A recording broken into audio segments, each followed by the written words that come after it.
નમસ્કાર વિદ્યાર્થી મિત્રો, મારી યુટ્યુબ ચેનલ સંજય પટેલમાં આપ સૌનું હાર્દિક સ્વાગત છે.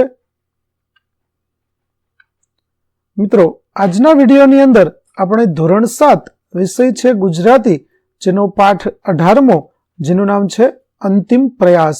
આ પાઠના સ્વઅધ્યયન પોથીના પ્રશ્નો અને તેના જવાબો વિશે શીખવાના છીએ. વિદ્યાર્થી મિત્રો, જો તમે મારી ચેનલમાં નવા હોય તો મારી ચેનલને જરૂરથી સબસ્ક્રાઇબ કરો.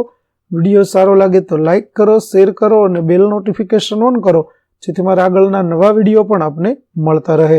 તેમજ વિદ્યાર્થી મિત્રો, આ પાઠની પીડીએફ જોવા માટે પ્લે સ્ટોરમાં જઈ અમારી એપ્લિકેશન વિશ્વગુરુ STD 1-12 ગુજરાતી ડાઉનલોડ કરી તમારા મોબાઈલમાં ઇન્સ્ટોલ કરો.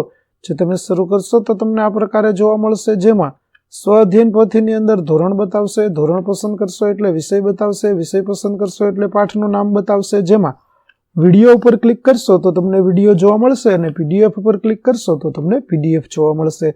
તો આશા રાખો અમારી એપ્લિકેશન આપ સૌને ગમશે. જરૂર ડાઉનલોડ કરજો, જે એકદમ ફ્રી છે. કોઈ પણ પ્રકારના ચાર્જ વગર તમે વિડીયો અને પીડીએફ બંને જોઈ શકશો. તો ચાલો મિત્રો, હવે આપણે શરૂ કરીએ પાઠ 18મો, અંતિમ પ્રયાસ.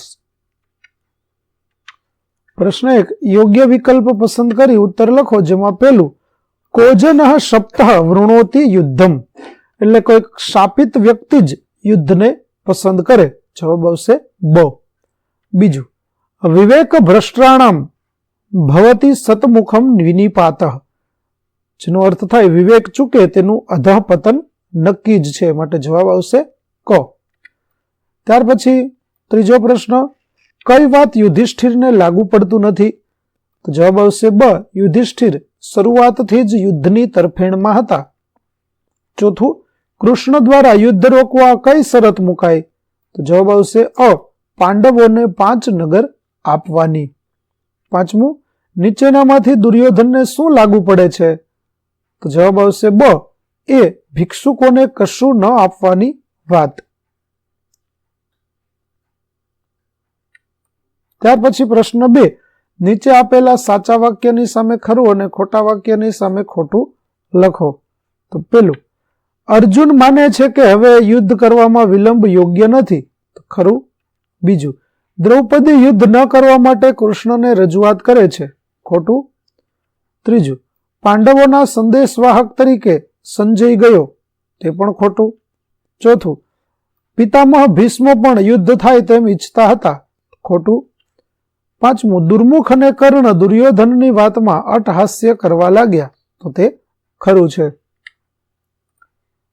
ત્યાર પછી પ્રશ્ન 3, નીચેના વાક્યો કોણ કોને કહે છે તે જણાવો. પહેલું, પાંચાલી એ સભામાં કેવળ તારું અપમાન નથી થયું. શ્રી કૃષ્ણ બોલે છે અને દ્રૌપદીને કહે છે. બીજું, તમે આ કાયરોના સંદેશવાહક બન્યા, જે દુર્યોધન બોલે છે અને શ્રી કૃષ્ણને કહે છે. ત્રીજું, મહારાજ નીતિની તમામ મર્યાદાઓ દુર્યોધન આજે ઓળંગી ગયો છે.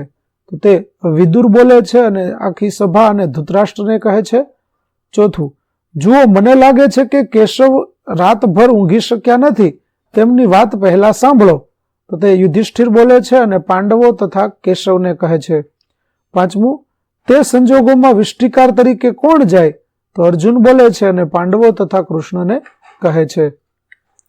ત્યાર પછી પ્રશ્ન 4, આપેલ બિલને આધારે પ્રશ્નોના ઉત્તર આપો. તો અહીં અનન્ય ટ્રેડર્સ, કે જે કિચનવેરની જુદી જુદી આઇટમો વેચે છે, તેનું બિલ એક આપેલું છે. તેના આધારે આપણે પ્રશ્નોના જવાબો આપવાના છે. તો ચાલો જોઈએ પ્રશ્નો 1. આ બિલ મુજબ કઈ વસ્તુની કિંમત ઓછી અને વધારે છે?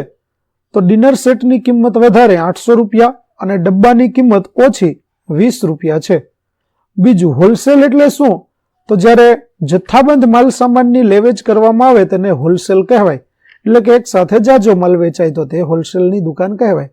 ત્રીજું, છાયાબેન પછી તરત જ તેમના પડોશીએ વસ્તુ ખરીદી, તો પડોશીનો બિલ નંબર શું હશે? તો છાયાબેનનો બિલ નંબર 33 છે, તો તેમના પડોશી તેમના પછી ખરીદી કરે તો તેમનો બિલ નંબર 34 હશે. ચોથું, છાયાબેને દુકાનદારને 500ની 2 નોટ આપી તો કઈ કઈ વસ્તુઓ ખરીદી શકશે? 500ની 2 નોટ એટલે 1000 રૂપિયા, જેમાંથી તેઓ કચરાપેટી, ગ્લાસનો સેટ, ફિનાઇલ, ડબ્બા વગેરે ખરીદી શકશે.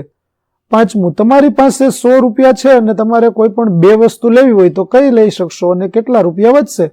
તો હું ગ્લાસનો સેટ 60 રૂપિયા અને એક ડબ્બો 20 રૂપિયાનો લઈશ. કુલ 80 રૂપિયા થશે અને 20 રૂપિયા બાકી વધશે. ત્યાર પછી પ્રશ્ન 5. આપેલ પ્રશ્નોના ઉત્તર લખો. પહેલો પ્રશ્ન, કૃષ્ણ ક્યાં જવા તૈયાર થયા અને કેમ? તો મહાભારતના વિનાશકારી યુદ્ધને રોકવા માટે શ્રી કૃષ્ણ પાંડવોના વિષ્ટિકાર તરીકે હસ્તિનાપુર જવા તૈયાર થયા. બીજું, યુધિષ્ઠિર કેમ નિરાશ થયા? તો ધૃતરાષ્ટ્ર દ્વારા યુદ્ધ ન કરવાનો સંદેશો મળ્યો, પરંતુ કશું આપવાની વાત એમાં કરેલી ન હતી, આથી યુધિષ્ઠિર નિરાશ થયા. ત્રીજું, કૃષ્ણની ચિંતાનું કારણ જણાવો. તો કૃષ્ણની ચિંતાનું કારણ યુદ્ધ થાય તો થનારા વિનાશની હતી. ચોથું, અંતિમ પ્રયાસ શેના માટેનો હતો? તો અંતિમ પ્રયાસ દુર્યોધનને સમજાવીને મહાભારતના વિનાશકારી યુદ્ધને ટાળવાનો હતો. ત્યાર પછી પ્રશ્ન 5. વિદુરે ધૃતરાષ્ટ્રને દુર્યોધનનો ત્યાગ કરવાનું શા માટે કહ્યું? તો દુર્યોધન અવિવેકી બન્યો હતો તથા તેની બુદ્ધિ બગડી હતી, તેથી વિદુર કહે છે કે વિનાશ કાળે વિપરીત બુદ્ધિ, આપણે દુર્યોધનનો ત્યાગ કરવો જોઈએ. ત્યાર પછી પ્રશ્ન 6. ખાલી જગ્યામાં યોગ્ય વિશેષણ મૂકી ખાલી જગ્યા પૂરો. પહેલું, સસલું ચાલાકી કરીને સિંહને કૂવા તરફ લઈ ગયો. બીજું, જીતુ પ્રથમ નંબરે પાસ થયો. ચોથું, સફેદ ઘોડો ઝડપથી દોડતો હતો. ત્યાર પછી પ્રશ્ન 7. આપેલા વિશેષણનો ઉપયોગ કરી વાક્ય બનાવો. જેમાં પહેલું, મુશળધાર, તો ચોમાસામાં મુશળધાર વરસાદ પડ્યો હતો. બીજું, નિયમિત, તો મોહિત નિયમિત શાળાએ જાય છે. 4. તો અમારી ઘરે કાલે 4 મહેમાન આવ્યા હતા. ત્યાર પછી પ્રશ્ન 8. નીચેના શબ્દોને શબ્દકોશના ક્રમમાં ગોઠવો. જેમાં પહેલું આવશે કંચન, કૌશલ્યા, કૃતિ, ક્ષમા, ગેરલાભ અને જ્ઞાન. ત્યાર પછી કૌંસમાં આપેલા શબ્દોને શબ્દકોશના ક્રમ મુજબ ગોઠવો. જેમાં પહેલામાં આવશે વૈશાખ, વેર, વોકળો, વૌઠા અને વ્યસ્ત. બીજું, યતિ, યુગમાં, યુતિ અને યૌવન. ત્યાર પછી વિદ્યાર્થી મિત્રો અહીં આપણને ઉપર છે તે ખોટી જગ્યાએ લખેલું આપેલું છે, માટે ઉપર છે તે આપણું અહીંયા પ્રથમ આવશે. ત્યાર પછી આવશે ઊંટ, ત્યાર પછી ઊઠ અને છેલ્લે આવશે ઊન. ત્યાર પછી નશો, નસીબ, નૃત્ય અને નૃપ. ત્યાર પછી પાંચમું મીનાક્ષી, મીના, મેના, મૌન અને મંગળ.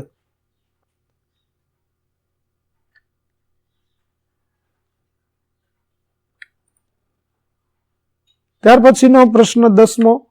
નીચે આપેલા વાક્યોમાંથી વિશેષણ શોધી તેના નીચે લીટી કરો. તો નબળા હાથ પ્રજાનું રક્ષણ કરી શકશે ખરા? જેમાં નબળા એ વિશેષણ થશે. બીજું, ધૃતરાષ્ટ્રના ચહેરા પર પ્રસન્નતા જોવા મળી. જેમાં પ્રસન્નતા છે એ વિશેષણ થશે. ત્રીજું, દુર્યોધન પાંડવોને 5 નગર પણ આપવા તૈયાર નથી. જેમાં 5 વિશેષણ થશે. ચોથું, ભયાનક યુદ્ધના મંડાણ થવાના હતા. જેમાં ભયાનક છે તે વિશેષણ થશે. પાંચમું, અર્જુન કૃષ્ણની વાતથી થોડો શાંત થયો. જેમાં થોડો એ વિશેષણ છે. ત્યાર પછી પ્રશ્ન 11. યુદ્ધની ભયાનકતાનું વર્ણન કરો. તો યુદ્ધ શબ્દ ઘણો નાનો છે, પણ તેની અસર પેઢીઓની પેઢીઓ સુધી વર્તાય તેવી ભયાનક હોય છે. તેથી જ તો ભગવાન શ્રી કૃષ્ણ કહે છે કે કોઈ શાપિત વ્યક્તિ જ યુદ્ધ કરવાના પક્ષમાં હશે. યુદ્ધ ક્યારેય કલ્યાણકારી નથી હોતું. યુદ્ધમાં જોડાયેલા તમામ લોકોને વધતા ઓછા પ્રમાણમાં તેની વિનાશકતાની અસરો થાય છે. યુદ્ધના કારણે જાનમાલની ભારે ખુવારી થાય છે. આજના સમયમાં યુદ્ધમાં ઉપયોગમાં લેવામાં આવતા ઘાતક હથિયારોની અસરો લાંબા સમય સુધી સમાજે ભોગવવી પડે છે.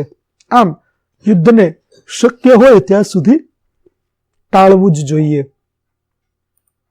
વિદ્યાર્થી મિત્રો, અહીં આપણો પાઠ 18 સફળ યાત્રાના સ્વ-અધ્યયન પોથીના પ્રશ્નો અને તેના જવાબો પૂરા થાય છે.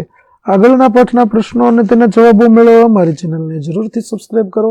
તેમજ પીડીએફ જોવા માટે પ્લે સ્ટોરમાંથી અમારી એપ્લિકેશન વિશ્વગુરુ STD 1 થી 12 ગુજરાતી ડાઉનલોડ કરો. ફરી મળીશું નવા પાઠ સાથે. ત્યાં સુધી આવજો.